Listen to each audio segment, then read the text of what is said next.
salam planners. Ketemu lagi dengan saya Sanjaya dari Champion Web Planner. Pada video sebelumnya, saya sudah memberikan poin-poin penting mengenai 3 keterampilan keuangan yang wajib semua orang kuasai.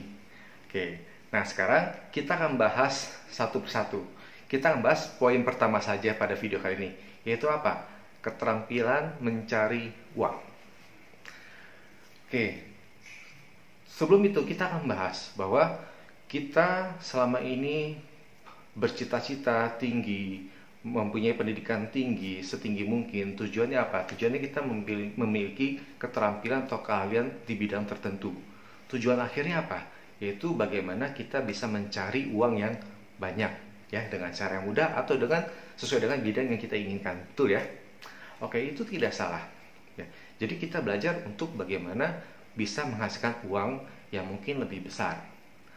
Oke, nah sebetulnya ada 4 cara untuk menghasilkan uang atau mencari uang ini. Nah, menurut ekonom dunia yaitu Robert T. Kiyosaki dalam bukunya The Cash Flow Quadrant, ada 4 cara untuk menghasilkan uang. Yaitu apa? Cara pertama, yaitu sebagai seorang employee atau karyawan. Ya, tentu karyawan artinya apa? Kita bekerja kepada perusahaan atau pihak lain dengan tujuan kita akan diberikan gaji.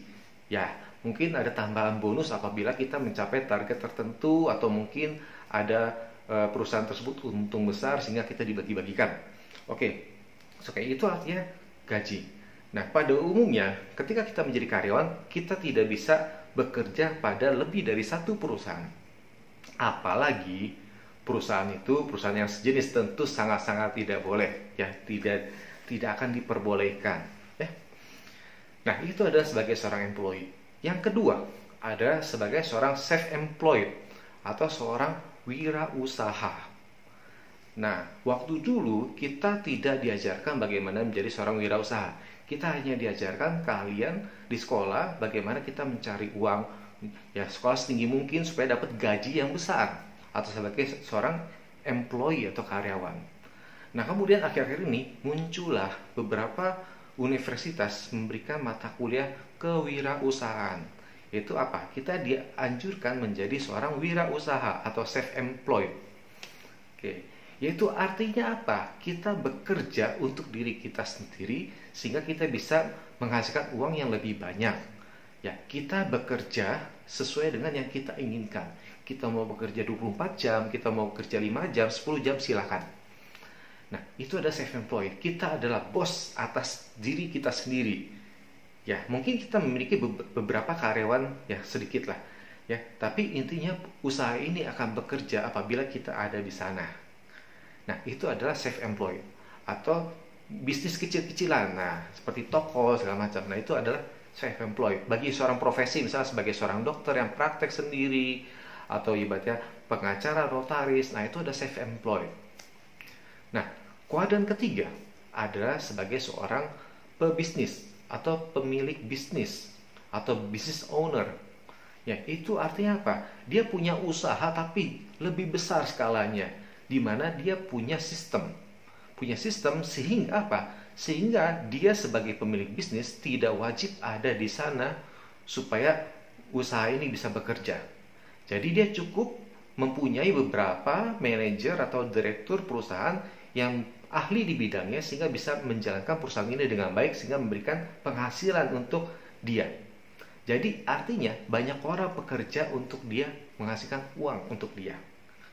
Nah, itu ada seorang pebisnis. Biasanya dia punya bisnis tuh jauh di atas 1, bisa 2 atau 3 atau 4. Karena sifatnya ada grup. Ya, dari hulu sampai hilir. Ya, itu adalah pebisnis. Nah, kuadran keempat adalah sebagai seorang investor. Ya, investor artinya apa? Orang yang memiliki sebuah aset yang bekerja untuk dia sehingga aset ini memberikan penghasilan yang rutin. Jadi aset menghasilkan uang, bukan dirinya sendiri, tapi aset yang dia bangun. Tentu aset ini bisa dihasilkan apabila dia sudah memiliki modal uang sebelumnya.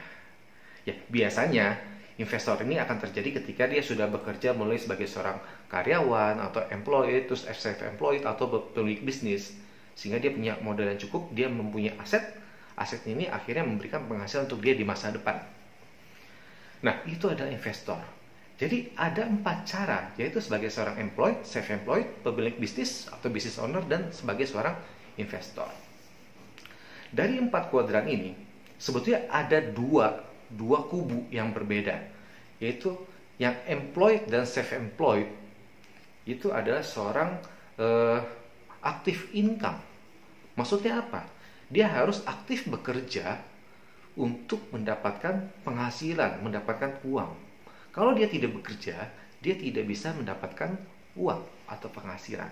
Ya, contoh karyawan, kalau misalnya dia tidak masuk kerja, ya, atau ibaratnya dianggapnya mungkin cuti, tapi cuti panjang selama 1 bulan karena ingin liburan, apakah perusahaannya akan memberikan izin? Tentu tidak. Kalau misalnya tetap memaksakan, itu otomatis akan di PHK atau ibaratnya dirumahkan. Begitu pula dengan self-employed, dia punya toko, punya usaha, dokter praktek mandiri, ataupun notaris misalnya. Ketika dokter tidak praktek, tidak buka praktek, otomatis tidak dapat uang. Begitu pula toko tidak buka toko, otomatis tidak dapat penghasilan. Ya, ini yang disebut dengan active income. Dia harus aktif bekerja untuk dapat income. Nah, yang kubu kedua adalah passive income. Artinya apa? Dia dapat income walaupun bekerja secara pasif. Ingat, tetap bekerja tapi secara pasif. Maksudnya apa? Dia tidak perlu bekerja keras atau dengan kerja minimal sudah dapat penghasilan. Ya, ini adalah pemilik bisnis dan investor. Ya, kita lihat pemilik bisnis, dia tidak wajib ada di perusahaannya 1 kali 24 jam selama 1 minggu penuh. Mungkin dia sebulan atau sebulan sekali atau mungkin seminggu sekali ya, hanya mengontrol ke perusahaan itu. Dan tentunya dia ingin liburan 1 bulan, silahkan. Dengan gitu tetap dapat uang untuk dia. Investor juga sama. Ya, dia nggak perlu apa-apain. Ya, asetnya akan bekerja untuk dia, untuk menghasilkan uang. Nah, mana yang baik atau buruk? Nah, saya disclaimer. Tidak ada pekerjaan yang buruk dari 4 kuadran ini. Semuanya baik. Nah, pertanyaannya bukan baik dan buruk.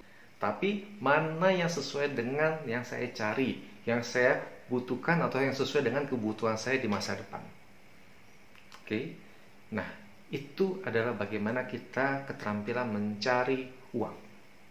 Oke, sampai ketemu di video berikutnya tentang keterampilan kedua, yaitu cara mengelola uang. Salam planners.